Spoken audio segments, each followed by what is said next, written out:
I am a long-haul driver for a moving company, and my last run will be the last one that I ever drive.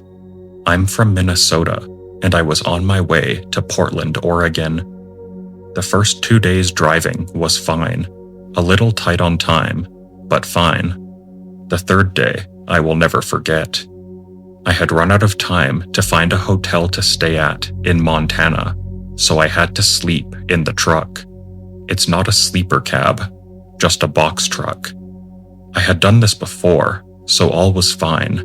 I was the only one parked in the rest stop in the mountains, and the next town was about 30 miles behind me. It was about 11:30 at night, and I'm getting ready to go to sleep. But then, for what felt like no reason at all of the hair on my body suddenly stood on end. I froze as I looked out the windshield, and there is this man standing 20 feet from my hood, just staring at the truck. He wasn't just staring at the truck though. He could see me. He knew I was inside. I stayed frozen for what felt like an eternity. He began to slowly move away, not looking away from the truck as he slowly backed up. Once he was out of sight, I stayed on edge for another hour or so, just staring out the windows. After an hour, I was finally relaxed enough to try and sleep. That was the worst idea I have ever had. I was woken up by this scream that sounded like nothing I can describe. Imagine hearing a screeching pair of brakes mixed with a man's voice. I'm a big guy, 21 years old, 6'1", and 210 pounds of mostly muscle, but his scream woke me up and put me into such panic and fear that I soiled myself. I threw on all of the lights that I could on the truck, and what I saw, I will never be able to unsee. The man from before was standing in front of the truck, covered in blood and completely nude. He began running around the truck, pounding on the sides and trying to open the doors, but they wouldn't give. I was so terrified I couldn't move. He began to throw rocks at the windows of the truck, and as soon as one of them began to crack, I was able to break out of the trance of pure fear and get the truck running. I floored it, trying to get away as fast as the truck could go, but the truck was not accelerating as it should have been. It was crawling forward much too slowly, with far too much resistance. I knew it was pointless. He had slashed the tires, all 6 of them. I was trapped in a box with no escape, no cell signal, and 30 miles away from anything. Nobody at work was expecting me for 3 more days. I kept repeating to myself that I was dead, but there was one place I could go for safety. If I could make it to the restrooms, I could lock the door and maybe get a signal. However, the restroom was a good 200 feet away from the truck, on the driver's side, and there is a naked lunatic out there with something capable of slashing truck tires. I watched as he kept going around the truck and waited for him to get to the back passenger side that would give me the best chance at getting away. As soon as he was midway up the passenger side, I opened the door and ran like hell. I didn't dare look behind me as I ran. I made it to the bathroom and locked the door. Not 2 seconds after it locked, he started pounding on the door, still screaming, and the screaming was louder than ever. All I could do was cry quietly and wait for it all to end. I stayed in the bathroom until morning, when after a few hours, the screams finally stopped. When I could see the light coming under the door, I heard a polite knock on the door. It was accompanied by a woman's voice. I remember the first thing she said. "Hello? Is anyone in there? This is the Montana State Patrol." I yelled at her, using some very foul language to shove her credentials under the door. She did, and I threw the door open and started sobbing. I was saved. It turned out that someone drove through the rest stop and saw the damaged truck smeared in blood and reported it to the police when they got cell service. I was taken to the hospital for dehydration and shock. Everything is all right now, but I will never drive a truck again.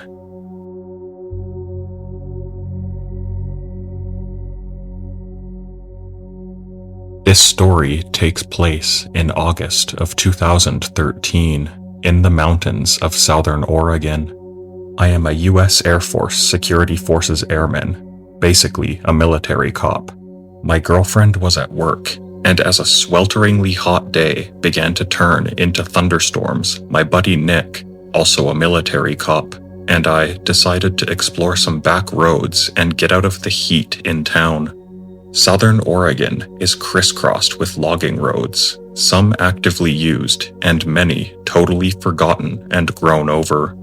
Nick and I spent many of our days off starting on roads that we knew, finding roads we didn't know, driving for hours into the mountains, eventually navigating back to paved roads. On this particular day, with storm clouds building over the mountains, we set off on a road we had never been on and began the drive into the mountains. After driving for around an hour, we hadn't seen or heard any signs of other people in the woods. We rounded a bend in the thick fir woods and emerged in a meadow that was totally surrounded by thick aspen groves. The meadow was perfectly flat and eerily still. We both noticed the strange stillness almost immediately. No birds, hardly any insect noise, no squirrels, and certainly no other people. On the far side of the meadow, right at the edge of the tree line, there was a picnic table. The table was very odd, however. It was painted very brightly and was much larger than a typical picnic table in a park. Remarking on this, Nick drove through the meadow to get a closer look.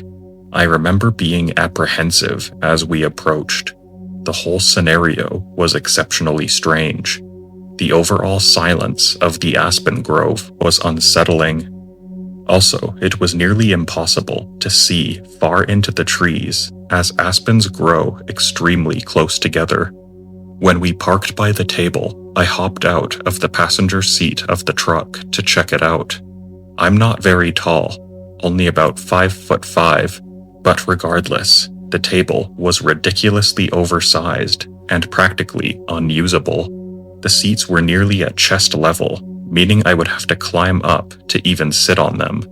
As I was looking at the table, Nick called me over to the truck, and I noticed he was looking back into the aspens.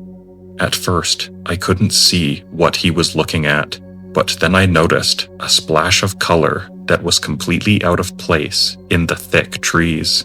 A small, one-man tent in the trees, about 50 feet from the strange table. I had an initial feeling of dread and felt certain that there was someone in the tent, and that if we could see the tent, they could see us. There were no campgrounds in this area, no people, no facilities, no main roads for miles. Surely somebody camping so remotely would be, at the very least, a strange person. However, as we observed the tent, we didn't see any movement or hear any sounds coming from it.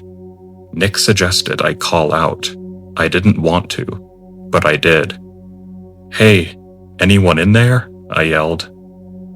No response. No reply. Feeling completely on edge, Nick and I thought about driving away and leaving this strange area, but we began to fear the worst. What if there was a body in the tent? What if somebody had gotten kidnapped? Foolish, I know, but we thought about it all the same. After some debate, we decided to have Nick turn the truck around to drive away from the camp. Should we need to leave in a hurry, he would be waiting behind the wheel. With my heart pounding, I started walking through the trees towards the tent. I was totally keyed up with my senses on full alert. When I reached the campsite, several things struck me as odd. Backpacks were scattered all over the place. No fire had been built, no wood collected, and the tent was literally full of backpacks and women's clothing. Full of dread, I turned to leave and tell Nick what I had seen. As I left, I heard Nick start yelling, "Let's go! Let's get the hell out of here!" Not knowing why he was yelling, I ran back to the truck. When I broke out of the trees, I saw a beat-up old Ford Taurus on the road, blocking us from leaving the meadow. I immediately leapt into the passenger seat, and Nick floored the gas pedal. The car was occupied by 2 men, and a third person was laying against the window in the back. As we drove across the meadow, the driver attempted to block us from the road, but Nick drove around them and accelerated back the way we had came. I looked back and saw the car attempting to turn around on the narrow road. Nick drove like a madman, and though I was honestly terrified that they would catch up, we hit the highway without seeing the car again. I still don't know if the person in the back was male or female. I called the state police, and they promised to send a trooper to check out the scene. However, I received a call the next day from a trooper stating that the campsite, the backpacks, and the women's clothing were all gone, although he could tell that people had been in the area. The strange table was still by the thick aspen grove, the only sign of any human presence. I have not returned to the area since, and I don't intend to.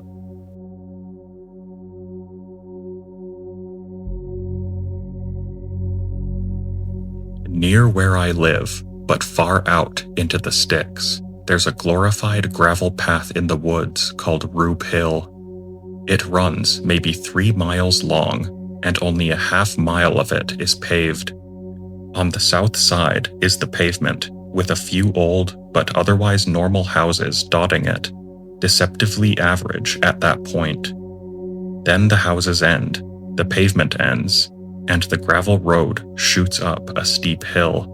It's not taken care of at all. The gravel is piled up in potholes and berms, so unless you're driving a nice off-road vehicle, you'd wanna take it easy. So since you'd need to drive slowly, you'd get a nice clear view of the handmade signs nailed to the trees with messages like "No trespassing" and "We are watching you" scrawled in Sharpie on them. At the top of the hill, the road winds lazily for a little under a mile before diving back down the other side of the hill. The gravel is in equally crappy condition on this side. After you reach the bottom of the hill, the road cuts straightish for about a mile through cornfields before intersecting with another road. The reason I am so familiar with the layout is that I have often taken friends on late-night drives to this road to scare the crap out of them. Never an elaborate prank, I'd just drive slowly and play creepy music and get them amped up and paranoid. I always made sure to talk about the meth-heads and their labs out there too, and how the sheriffs try to avoid going out there because it's dangerous. I figured it was bullshit, just stories, but I think now there's an element of truth to some of the rumors. I was with my friend Aaron one night, and we decided to go on a late-night drive to Rube Hill to freak ourselves out. So we took off down the various country highways and back roads and turned onto it. I made sure to play extra creepy music since me and Aaron had made the trip before. It honestly lost its creepy luster on me by then, but I still enjoyed the long drives and scaring my friends. Of course, it mostly went by uneventful, and we were almost across the hill, about to descend the other side, when Aaron freaked out. I checked my mirrors to see what he was shitting a fist over, and saw truck headlights down the road. They seemed to be back where the road first topped the hill. The truck made it under the only streetlight on top of the hill, a really dim orange light, and I could see it was kicking up a ton of dirt. It was speeding towards us. I paused the music, and sure enough, with the windows down, I could hear the gravel crunching and flying like a vehicle was speeding. Keep in mind that I've driven this road dozens of times, both during the day and at night, and have never encountered another vehicle. So having a truck speeding to seemingly catch up to us at midnight on a road lousy with rumored meth-heads was pretty jarring. Usually, I didn't relinquish my brakes driving down that hill, but this time I didn't even touch them. So the next day, I'm hanging out with another friend, Chris. Chris and I are just lounging around, playing video games, talking about quantum physics, Chris's favorite thing, and Chipotle, my favorite thing. I, of course, told him all about Aaron and I getting chased the previous night, and I kinda hammed it up, made it come across as a little more harrowing than it really was. But now, Chris wanted to go to the road. So we waited until late that night, about 2 a.m. probably, and went to Rube Hill. This time, I wasn't playing any music. I wanted to be alert.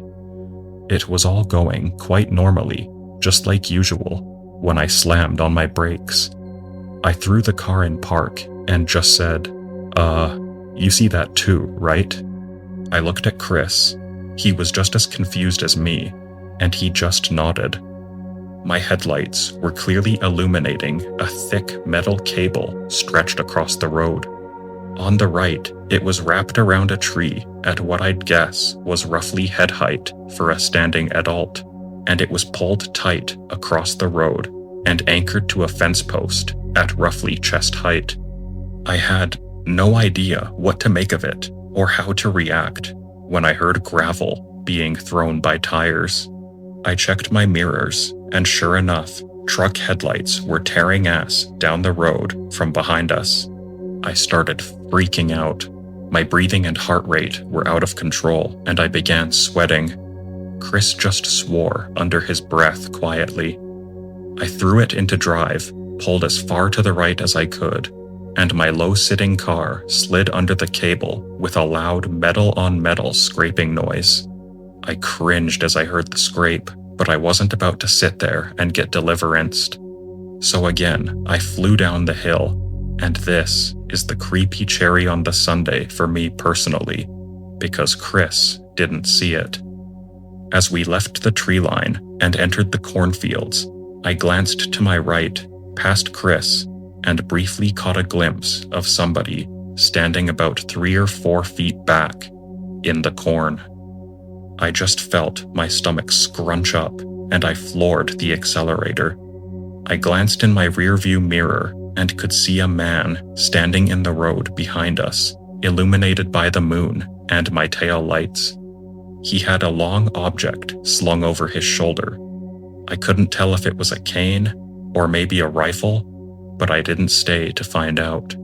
Before I could even tell Chris about it, we were around a bend and out of sight. I haven't been back to that road since then.